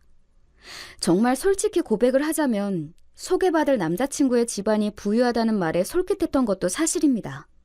바퀴벌레와 모진 한파로 대표되는 찢어지게 가난했던 학창시절을 보내면서 백마탄 왕자님이 나타나 저를 구해주기를 간절히 바라게 된 건 너무나 자연스러운 일 아니었겠어요? 하지만 가난했던 모든 사람이 다 그렇게 백마탄 왕자님만을 오롯이 기다리지는 않습니다. 가난에 처해봤던 모든 분들은 제 다음 말을 공감하실 거예요. 바로 세상에 대가 없는 호의는 없다는 말이요. 어릴 적 아버지 사업이 잘 되어 부유하던 시절, 저희 집에는 항상 아버지와 거래를 트고 싶어 했던 사장님들이 끊임없이 선물을 보내왔습니다. 추석이나 설 명절이 되면 기존 거래처와 새로 거래를 원하는 업체의 선물들로 발 디딜 틈이 없었어요. 그런데 아버지에게 소위 그렇게 알랑방귀를 뀌던 사람들 모두 아버지의 사업이 망하자 한순간에 획 돌아서더군요. 가장 믿었던 거래처이자 친한 동료였던 아저씨에게 도움을 청했다가 매몰차게 거절을 당하고 돌아온 날 밤, 저희들 몰래 달동네 추운 계단 위에서 흐느껴 울던 아버지의 모습이 아직도 잊혀지지 않습니다. 아버지에게 호의를 보이던 사람들 모두 다 그것이 자신의 이득을 위해서였고, 아버지가 이득이 되지 않는다고 여겨지자 요새 자주 쓰는 말로 손절을 치는 모습들을 보면서 아까 말한 대가 없는 호의는 없다는 말이 어린 제 마음속에 강렬하게 자라나게 되었습니다. 사실 모든 인간관계가 그렇지 않겠어요? 심지어 연애와 결혼조차도요. 대학 시절 학비를 번다는 핑계도 있긴 했지만 아무리 바빠도 대학생이 연애할 기회나 시간이 왜 없었겠어요. 하지만 저에게 호의를 보이며 다가오는 남자들이 있어도 얘는 나한테 뭐를 바라고 접근하는 걸까? 나한테서 뭘 뜯어가려고 하는 거지? 하는 마음이 먼저 앞서서 정말 괜찮은 사람들도 다 거절했었습니다. 아직까지도 그런 생각은 제 마음속 깊은 곳에 자리하고 있지만 그래도 제가 좋은 회사에 들어가서 어엿한 사회인이 되고 나니 대학 시절 때만큼의 강렬한 방어 기제나 자격지심이 작동하지는 않았습니다. 그렇기에 지금의 남자친구도 만날 수 있었던 거죠. 그래서 소개받을 남자친구의 집안이 부유하다는 얘기를 들었을 때에도 솔직히 솔깃하면서도 호의 없는 대가 없다는 제 안의 강력한 방어 기제가 뒤섞여 처음에는 많이 망설였습니다. 그러나 이런 제 마음을 잘 알았던 친한 언니가 야, 너는 무슨 아직 만나지도 않은 사람한테 혼자서 비련소설을 쓰고 앉아있냐? 아무렴 내가 너 그런 마음도 모르고 소개해줄까봐? 너도 이제 어엿한 사회인이잖아. 힘들었던 지난날 다 잊고 편한 마음으로 일단 만나나 봐. 이렇게 말해주었기에 이 언니 하나 믿는 마음으로 소개팅에 응할 수 있었습니다. 이렇듯 저는 부유한 집안 자제인 남자친구에게 의도적으로 접근한 것도 아니었고 오히려 많은 혼란과 갈등 속에서 처음 교제를 시작한 거였는데 돈을 노리고 일부러 접근을 했다는 소문이 사내에 퍼지니까 어릴 적 제 가난에 대한 트라우마와 자격지심들이 다시 올라와 너무 힘든 나날을 보냈습니다. 다시 장미꽃 생일 선물대로 돌아가 볼까요? 처음에 몇 번 그러다 말겠지 했던 저에 대한 작은 소문이 날이 갈수록 어마어마하게 커지자 저는 남자친구에게 이런 고충을 전하고 앞으로 회사에 그렇게 선물 보내는 것은 자제해달라고 정중하게 부탁했습니다. 물론 그런 큰 선물과 이벤트를 해준 것에 대한 감사의 표시도 빠뜨리지 않으면서요. 그런데 남자친구의 반응은 예상했던 것과 달랐습니다. 자기야, 그 사람들 다 자기 질투해서 그러는 거야. 오히려 자기가 더 당당하게 과시하면 안 돼? 우리 집이 재벌집이라는 건 과장된 소문이지만 그래도 남부럽지 않게 사는 건 맞잖아. 그게 자기한테도 좋은 거고 내가 왜 그런 몰상식한 사람들 입방아에 오른다는 이유로 자기한테 하는 행동을 더 신경 써야 해? 이왕 이렇게 된 거 진짜 재벌집 예비 며느리처럼 하고 다녀. 제가 아까 전에 연애의 허니문 기간, 연애의 콩깍지가 벗겨지는 순간이 어느 커플이든 온다고 했었죠. 저는 남자친구의 저 철없는 한마디에 그 콩깍지가 홀라당 벗겨졌습니다. 남자친구의 저 말에서 눈치가 빠른 분들은 이미 느끼셨겠지만 사실 남자친구는 과시욕이 심한 사람이었어요. 저에게 보낸 장미꽃 선물도 온전히 저만을 위한 선물이라기보다는 저희 회사 사람들에게 자신의 존재감을 어필하고 싶었던 게 더 컸죠. 그렇게 과시욕이 중요한 사람에게 그 과시욕을 자제해달라는 요청을 했으니 저렇게 발끈하듯 하는 반응을 보일 수밖에요. 저는 남자친구에게서 제가 회사에서 당했던 고충들을 위로해주고 공감해주는 모습을 바랬는데 오히려 애처럼 철없이 구는 모습에 정남이가 뚝 떨어졌습니다. 아버지가 쌓아왔던 부가 한순간에 무너지고 나락으로 떨어지는 경험을 했던 저로서는 부모 돈 펑펑 쓰면서 그것을 남들에게 과시까지 하는 모습이 어찌나 한심해 보이던지 사실 이때쯤 헤어질까 고민을 많이 했었습니다. 회사에서는 근거 없는 헛소문으로, 연애에서는 철없는 남자친구와의 관계를 어떻게 해야 할지 고민으로 그때 당시 굉장히 힘든 나날을 보냈습니다. 그런데 마침 그때쯤 남자친구 집안에 문제가 생겼고 그것은 곧 헤어질 것만 같던 저희 관계에도 변화를 가져왔습니다. 바로 영원히 지속될 것 같던 남자친구의 부모님의 사업도 갑작스런 위기를 만나 한순간에 무너지고 만 것이지요. 남자친구는 제가 중학교 시절 겪었던 일을 거의 비슷하게 그대로 겪었습니다. 집안을 가득 메운 압류딱지, 하루가 멀다 하고 찾아오는 빚쟁이들, 알 수 없는 부모님의 행방. 다행히 요새는 제가 중학교 때 그랬던 것처럼 검은 양복 입은 덩치들이 찾아와 물건을 부수는 일은 잘 없는 것 같습니다만 채권 추심이라는 명목 하에 남자친구와 그의 가족 한 명 한 명을 전화나 문자 등으로 끈질기게 괴롭히는 걸 보니 제가 겪었던 고충과 별반 다를 바가 없어 보였습니다. 그 끈질긴 괴롭힘 중에 남자친구를 가장 힘들게 했던 것은 채권 추심원들이 남자친구의 직장에까지 찾아온 일이었습니다. 추심원들은 일부러 들으라는 듯 남자친구의 사무실에 들이닥쳐 당신의 아버지가 자신의 투자금을 가지고 잠적했다느니 사기죄로 고발 상태에 있다느니 하는 말로 창피를 주었습니다. 그렇게 창피함을 주고 당황하게 만들어서 어떻게든 남자친구가 아버지의 행방과 채권 변통에 적극적으로 나서게 만들기 위함이었겠죠. 평소 과시욕이 강하던 남자친구에게는 그 일이 다시 없을 큰 수치심의 경험으로 다가왔습니다. 그 추심원들이 합법적인 추심 행위를 했다고 볼 수는 없지만 그래도 자신의 집안이 몰락하는 것을 그 자리에 있던 회사 사람들이 다 알게 되었으니 얼마나 자존심에 상처가 났을까요? 그때쯤 저는 철없던 남자친구의 모습은 잠시 잊고 어렸을 적 제가 겪었던 힘들었던 상황을 그대로 겪고 있는 그의 모습을 보면서 알 수 없는 동질감과 모성 본능 등이 뒤엉켜 차마 헤어지지 못하고 오히려 남자친구 집안의 뒷수습을 적극적으로 도와주게 되었습니다. 다행히 한 번 사업의 실패를 경험했던 저희 아빠의 여러 가지 조언으로 몰락했던 남자친구의 집안은 비교적 빠르게 안정을 되찾아갔고 그 과정에서 저와 남자친구는 정이 더 깊이 들어 결혼 얘기까지 오가게 되었습니다.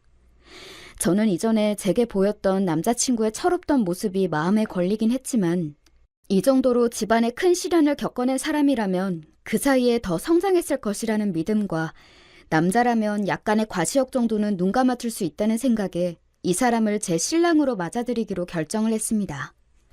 그런데 더 큰 문제가 기다리고 있었습니다. 그 더 큰 문제란 바로 예비 시어머니의 등장이었죠. 저희가 결혼을 약속하고 처음으로 예비 신랑 부모님께 인사를 드리러 간 날 사건이 터졌습니다. 그래, 네가 지훈이구나. 우리 바깥 양반일 뒷수습하는데 도움을 많이 줬다고 들었다. 고맙구나. 아니에요, 어머님. 당연히 도와드려야죠. 그거는 그렇고, 그래, 둘이 결혼을 하겠다고? 그런데 우리 동서이랑 결혼하려면 조건이 있다. 네? 무슨 조건이요? 너, 내가 우리 바깥 양반 저렇게 망하고 안 해본 일 없다는 거 동성이 통해서 다 들어서 알고 있지? 쑥대밭이나 다름없던 우리 집안 일으키려고 정말 무던히도 했었다. 그런데 아직도 상황이 여의치가 않아. 그래서 내가 지금 하는 일을 너가 좀 도와줘야겠다. 그 도와야 한다는 일은 정말 어처구니 없는 일이었습니다. 예비 시어머니는 집안이 망하고 생계를 위해서 이 일 저 일 마다하지 않고 하시다가 1년 전쯤부터는 보험 설계사로 일하고 계셨습니다. 처음에는 물불 안 가리고 열심히 영업을 하셔서 실적이 꽤 괜찮았던 것 같은데 요즘 들어 실적이 시원치 않아 고민이 많다고 하셨습니다. 그런데 이번에 회사에서 내건 프로모션에 의하면 이번 달 안에 30명의 신규 고객을 유치하는 설계사들에겐 정규직으로 전환되는 혜택을 제공하거나 4인 가족 해외여행을 보내주겠다는 제안을 했다고 합니다. 후자는 보험업계에서 설계사들의 실적 향상을 위해 흔히들 내거는 프로모션입니다. 그런데 전자인 정규직 전환은 보험업계에선 거의 없는 방식입니다. 정규직 보험 설계사라 함은 고정급이 없이 완전 실적제로 자신이 올리는 실적에서 인센티브 비율을 높게 가져가는 기존의 방식이 아닌 매월 고정급이 있는 대신에 실적에서 받는 인센티브의 비율이 줄어드는 방식입니다. 이렇게만 설명하고 보면 정규직 전환이 무슨 메리트가 있나 싶으시겠지만 현실은 또 그렇지 않습니다. 앞서 설명드렸듯이 보험 설계사는 대부분이 기본급이 없는 완전 실적제의 프리랜서잖아요.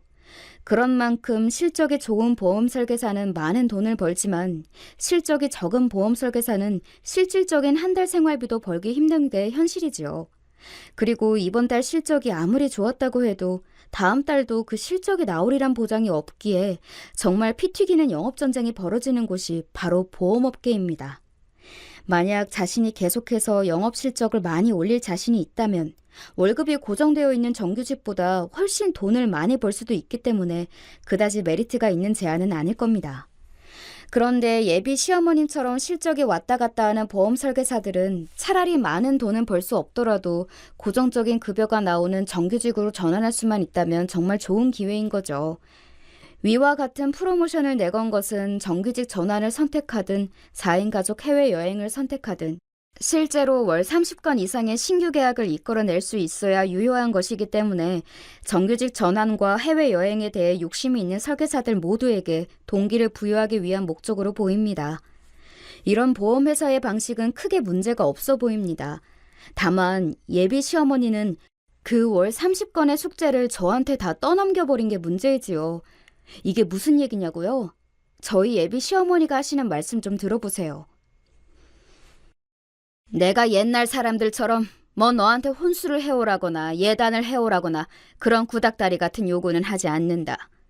하지만 너도 알다시피 우리 집안이 많이 힘들었고 너희가 결혼해서 우리들 모시고 살 거 아니면 우리도 계속해서 일을 해야 하는 형편이다. 그러자면 나도 좀 더 안정적인 환경에서 일을 할 수 있어야 하지 않겠니? 그런데 말이 월 30명이지 그게 어디 쉬운 일이니? 그러니 네가 이걸 일종의 예단 보내는 거라 생각하고 그 30명을 이번 달 안에 채워오거라. 안 그러면 우리 동성이랑 결혼은 아예 꿈도 꾸지 말어. 저는 너무 당황해서 말을 이어나갈 수가 없었습니다. 예비 신랑의 철없음과 과시하게 좋아하는 성격이 어디서 배워온 건지 단번에 알아차릴 수 있는 순간이었습니다. 나도 아예 막무가내로 맨 땅에 헤딩하라고 하진 않아. 네가 누구를 데려오든 처음 3개월은 내가 보험료를 대신 내줄 테니 그 사람들은 그 이후부터 보험료를 납입하면 된다. 이 정도 조건이면 그 사람들한테도 엄청 좋은 조건 아니니? 그 사람들은 좋은 보험 하나씩 가입해서 좋고 너는 좋은 집안에 시집 오니까 좋고 다 서로서로가 좋은 거 아니겠어? 종종 보험 설계사들이 실적을 올리고자 지인들에게 가입을 유도하면서 일정 기간은 설계사 자신이 실제 보험료를 내는 방식으로 실적을 유지하곤 하는데 별로 정상적이지 않은 방식일 뿐더러 설계사 자신에게도 굉장히 위험한 방법입니다.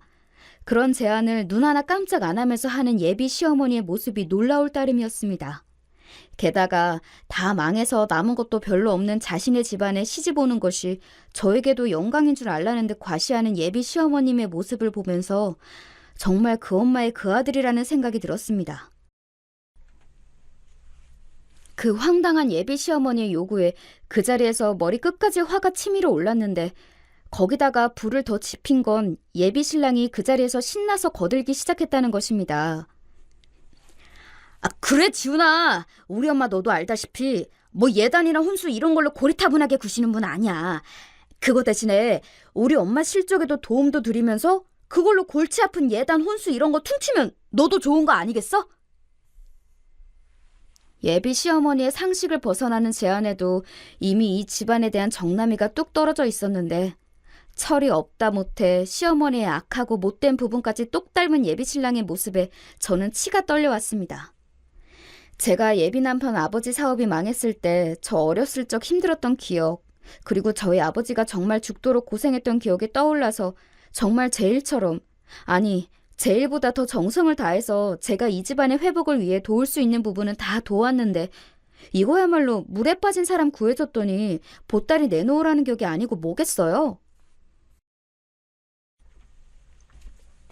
오빠, 어머님, 제가 이 집안 힘들 때 정말 가슴고생 다 해가면서 제 회사 일정과 업무 일정 조정해가며 이 집안의 회생을 위해서 밤낮으로 뛰었는데 그걸로도 만족이 안 되시나요? 그리고 보험가입 30명이라니 그게 말처럼 쉬운 일은 아니잖아요. 전문 설계사인 어머님도 힘든 일을 보험에 보자도 제대로 접해보지 않은 제가 이번 달 안에 그 30명을 어디서 어떻게 채우겠어요. 저랑 동성 오빠, 어머님의 그 테스트 없이도 앞으로 잘 살아갈 수 있어요. 만약 저에 대한 믿음이 문제라면 이 집안의 회생을 위해 도운 그 공로만으로도 저는 충분히 믿음 드렸다고 생각해요.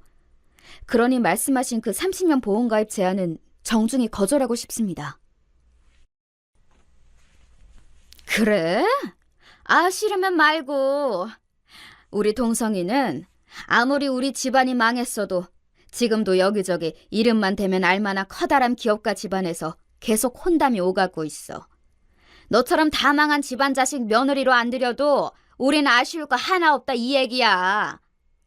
아니 뭐 네가 우리 집 힘들 때 도와준 건 고맙다만 너 아니었어도 우리 집 충분히 다시 일어날 수 있었다. 애초에 너가 없어도 우리는 동성이 혼인에 크게 걱정이 없다 이 말이야. 듣자 하니까 아주 괘씸하구나. 그 비싼 예단 혼수 대신에 이왕이면 시애미 일 좀 도와달라는데 그게 그렇게 안 입고 와? 아무튼 나는 이 결혼의 성사 조건을 너한테 분명하게 밝혔다. 고작 그거 하기 힘들면 우리 집안의 며느리로 들어오긴 힘들겠구나. 아니, 제가 무슨 이 집안에 시집 못 와서 안달난 사람인가요?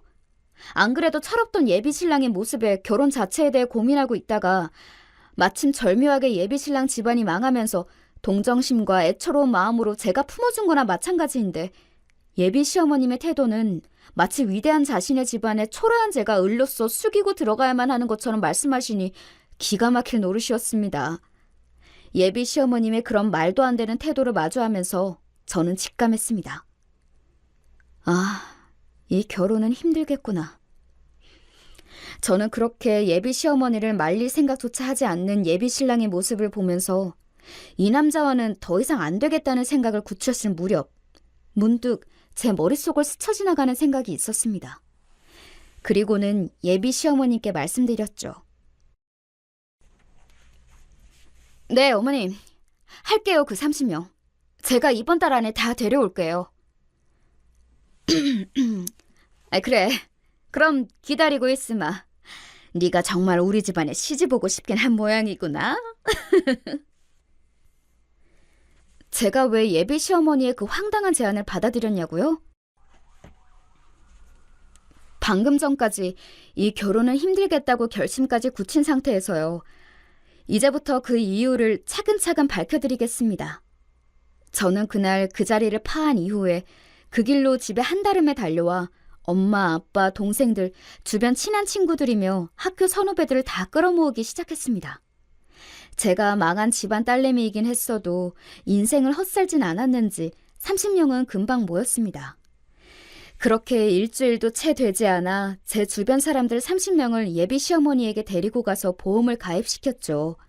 예비 시어머니는 신이 나서 그 30명에게 이것저것 설명을 하면서 이렇게 3개월을 대신 내주는 설계사가 어딨냐며 너스레를 떨었죠.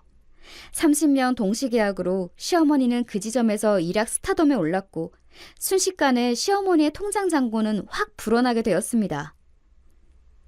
어머님, 이 정도면 어머님이 생각하시는 며느리의 기준에 제가 적합한 거죠? 암만 영락없는 내 며느리고 말고 합격이다, 합격. 그런데 어머님, 계약에 대한 인센티브도 일시불로 받으셨다고 들었어요. 요새는 보험사에서 잘 하지 않는 방식이라고 들었는데 덕분에 한꺼번에 통장 잔고가 엄청 늘어났겠어요. 말도 마라, 얘. 원래 일반적으로 대형 보험사들은 설계사가 계약을 체결한다고 해도 그 인센티브 금액을 바로 전부 지급하는 것이 아니라 그 고객의 보험 기간에 따라 매월 분할 지급을 한단다.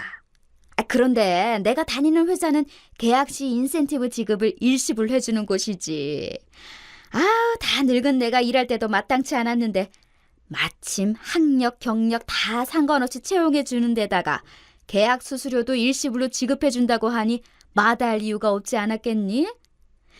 내 입장에서는 목돈이 필요했는데 신입 설계사 입장에서는 한 번의 계약으로 목돈이 들어오는 거니까 이만큼 좋은 게 어딨겠니?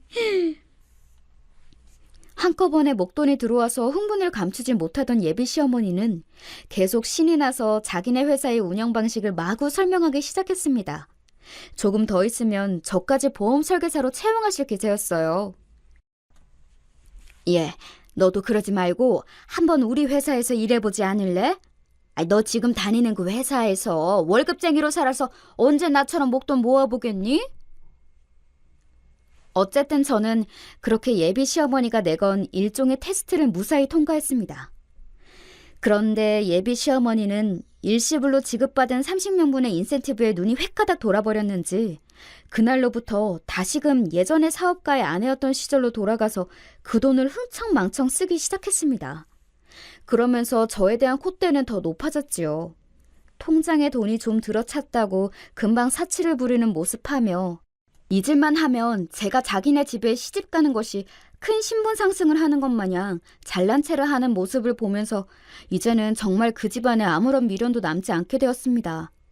예비 신랑은 자꾸만 구체적인 결혼 계획을 재촉했지만 저는 이런저런 핑계를 대면서 결혼 준비를 미뤘습니다.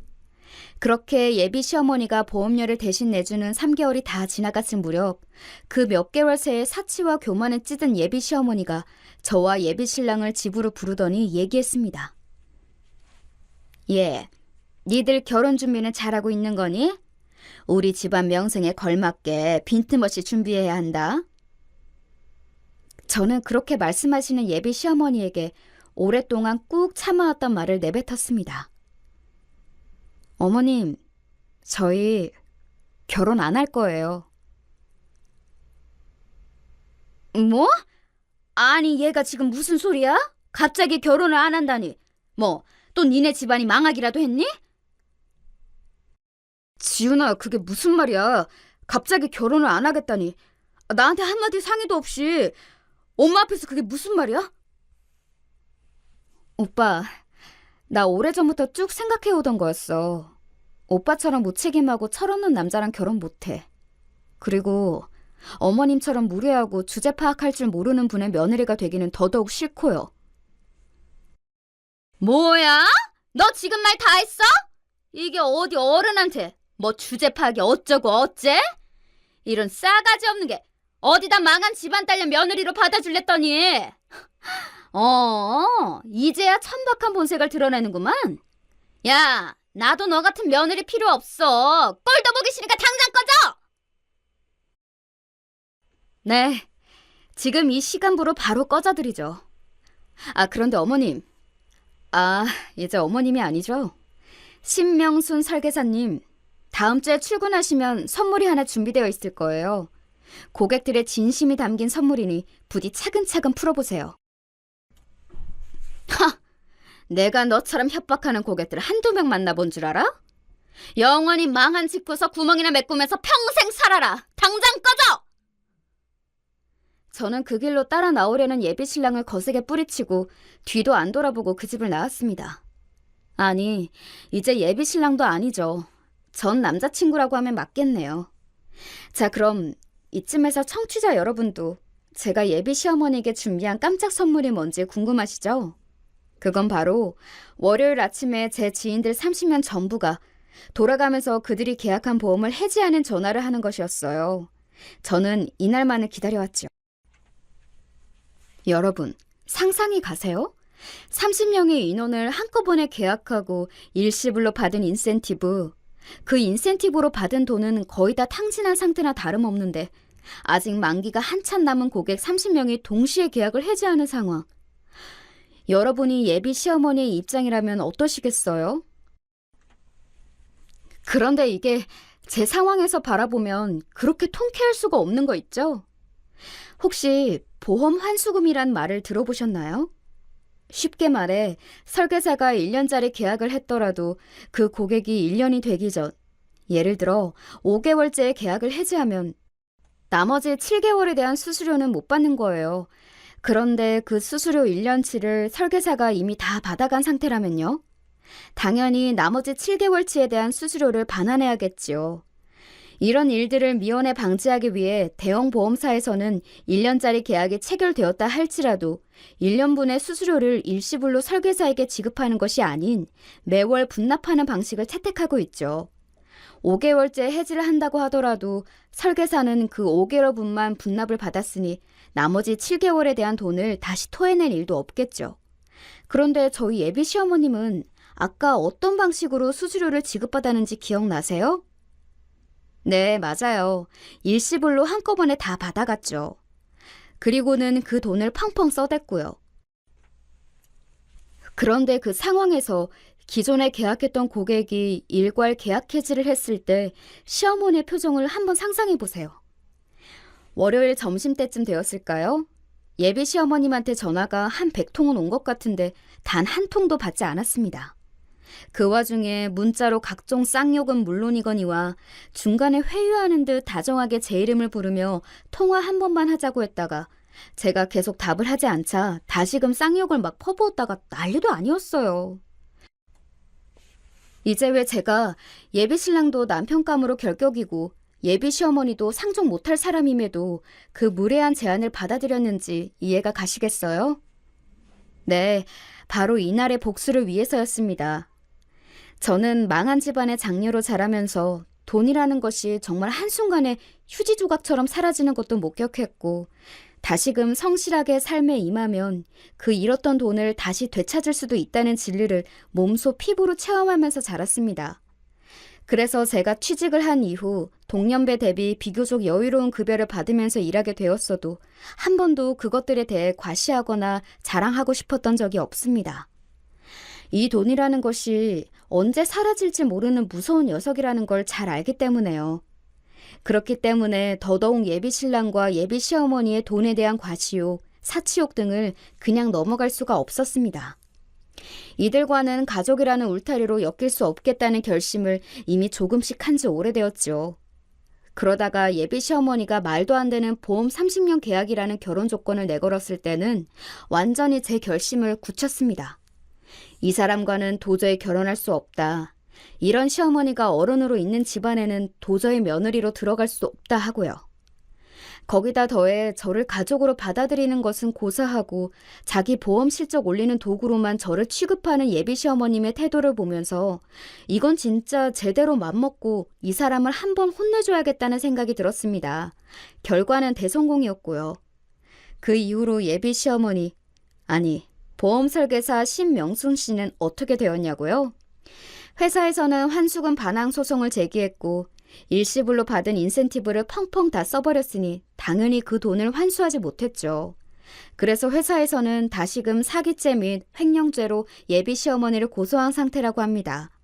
동시에 예비 시어머니는 많은 보험 설계사를 확보하기 위한 미끼로 사용된 불법 조항이라며 맞고소를 제기했다고 합니다.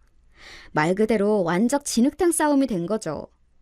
상황이 이쯤 되자 예비 시어머니는 저에게도 사기죄로 고소를 하겠다며 내용 증명을 보내왔습니다만 제가 그런 대비 안 해놓고 잃어버렸겠어요? 시어머니가 제게 30명의 보험 신규 고객을 데려오지 않으면 결혼을 허락할 수 없다는 취지의 각종 문자와 통화 내역을 이미 잘 확보해 놓은 상태였고 믿을 만한 변호사도 이미 선임해 두었죠.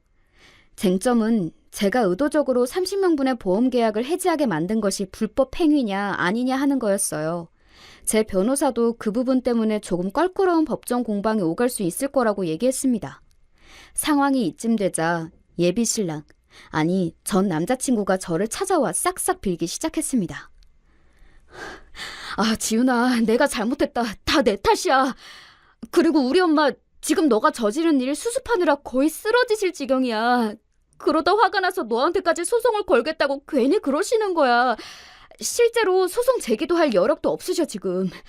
그러니까 지훈아, 이제 의미 없는 싸움은 그만하고 우리 엄마 충분히 괴롭힌 것 같으니까 나 좀, 아니 우리 집 좀 도와주라. 우리 아버지 사업 망했을 때 물심양면 도와주던 천사 같던 네 모습은 어디 가고 이렇게 괴물이 돼버린 거야. 제발 그만해 지훈아. 거의 무릎만 안 꿇었지 간절하게 제 도움을 요청하는 전 남자친구의 모습을 보면서 제 마음도 편하지만은 않았습니다. 좋아. 대신 내게도 조건이 있어. 어머님께 나보고 정식으로 사과하시라 그래. 나를 당신의 실정 올리는 도구로만 여겼던 것, 애초부터 며느리 될 사람으로서의 존중도 없이 무례하게 군 것 전부 다.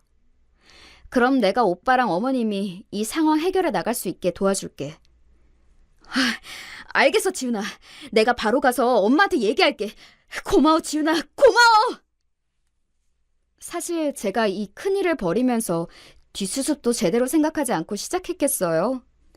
하지만 예비 시어머니가 저한테 내용 증명까지 보내자 계획했던 뒷수습은 다 집어치우고 제대로 법정 공방 한번 해보자 하는 이판사판의 마음만 남아있었던 상태였어요. 그런데 전 남자친구가 와서 손이 발이 되도록 빌면서 도움을 청하니 잠시 그 생각을 보류했어요. 예비 시어머니가 어떻게 나오는지 봐서 결정하기로 한 거죠. 전 남자친구를 통해 제 의사를 전달받은 예비 시어머니는 한달음에 다시 전 남자친구와 함께 저희 직장 앞으로 찾아와 제가 퇴근할 때까지 기다릴 테니 언제든 편하게 나와서 얘기 좀 하자고 하셨습니다. 그렇게 퇴근하고 내려가서 저희 세 사람은 회사 근처 조용한 카페에 자리를 잡았습니다. 지훈아, 내가 정말 미안하다. 내가 실적에 눈이 멀어. 너까지도 돈으로 보이지 뭐냐. 물에 빠진 사람 구해줬더니 보따리까지 내놓으라 한다고. 네가 우리 바깥 양반 쫄딱 망했을 때 물심양면 도와줬다는 얘기를 듣고 나니까 나까지도 너에게 숟가락 하나 얹고 싶어지더구나. 네가 나에게 내린 철퇴로 나는 충분히 벌을 받았단다. 다시 한번 진심으로 미안하고 이 일을 만회하고 수습할 도움을 준다면 평생을 남에게 피해주지 않으며 살아가마. 제가 뒷수습을 도와주겠다고 하니 일시적으로 보이는 악어의 눈물인지 진심 어린 사과인지 조금 헷갈리긴 했지만 그래도 한 사람을 난처한 상황으로까지 몰고 간 제 책임도 있기에 저는 그쯤에서 만족하기로 하였습니다.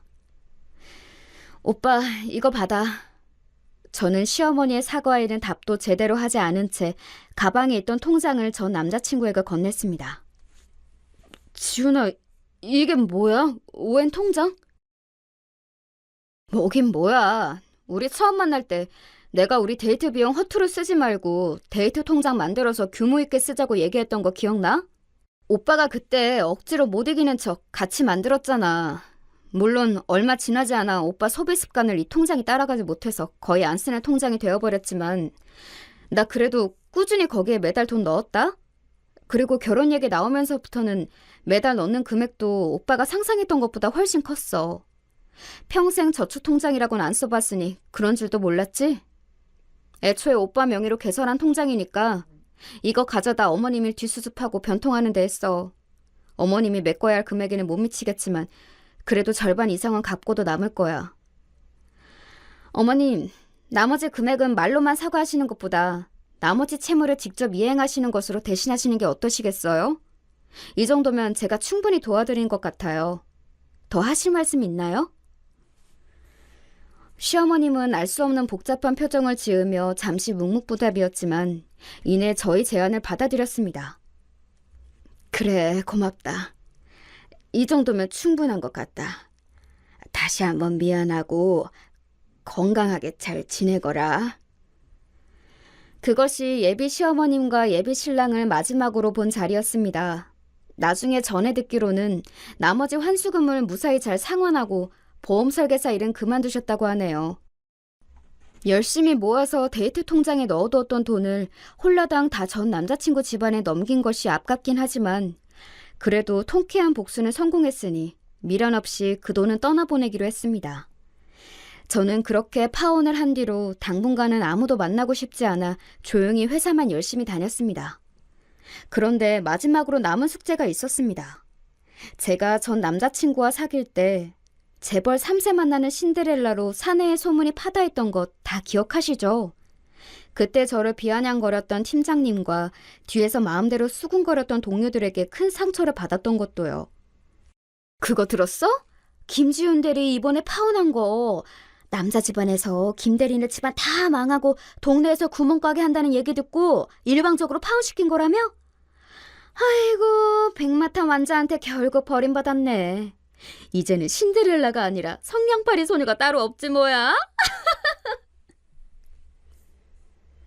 파혼한 후에도 저에 대한 소문은 날로 변형이 되고 각색이 되어 저는 어느새 막장 드라마의 비운의 여주인공이 되어 있었습니다. 정말 봉준호 감독이 와도 그런 거대한 시나리오는 쓰기 힘들 것 같아요. 저는 그 소문이 저 하나뿐만이 아니라 저희 가족에 대한 모욕으로까지 이어지자 더 이상 참고 있을 수 없었습니다. 그렇게 며칠 밤낮을 제 소문의 출처와 그것을 퍼뜨린 장본인들을 색출해내고 다녔습니다.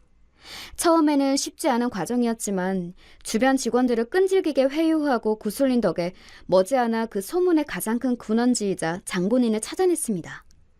여러분도 누군지 궁금하시죠? 그래, 뭐 백마탄 원장님 만나서 이제 결혼하면 직장도 그만둘 텐데 이 정도 일은 우습다 이거지? 저에게 이 말을 했던 팀장님 기억나세요? 네, 저에 대해 봉준호 감독급 스케일로 헛소문을 퍼뜨렸던 주인공인 바로 이 40이 훌쩍 넘은 노처녀 팀장님이었습니다.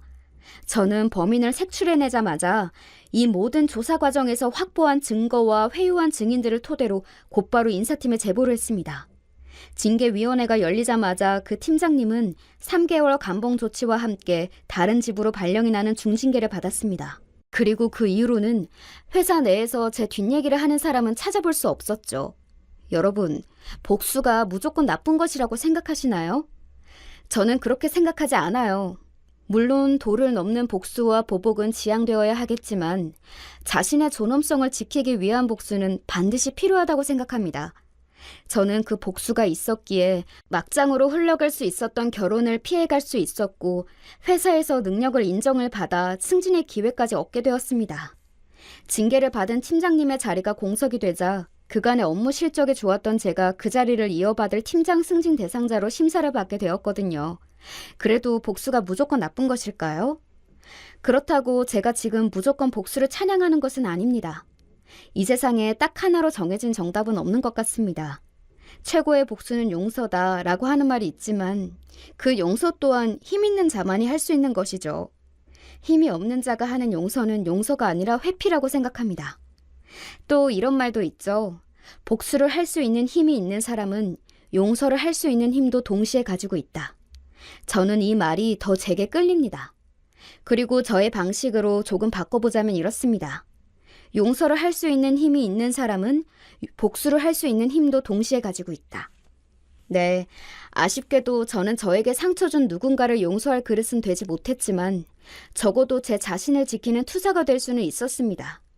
여러분, 다시 한번 말씀드리지만 인생의 정답은 없습니다. 그러나 제가 깨달은 정답이 하나 있다면 자신을 온전히 보호하고 지키면서 그 안에서 행복할 수 있는 최선의 선택을 하는 것이라는 거예요. 청취자 여러분도 부디 여러분 자신을 위한 최선의 선택을 하면서 살아가시길 바랍니다. 이제 여러분께 작별의 인사를 고할 시간입니다. 팀장 승진대상 심사 시간이 몇 시간 안 남았거든요. 정답이 없는 인생에 매 순간 최선을 다한 제 앞길이 또 어떻게 펼쳐질지 기대를 해보면서 이만 청취자 여러분께 인사를 드리도록 하겠습니다.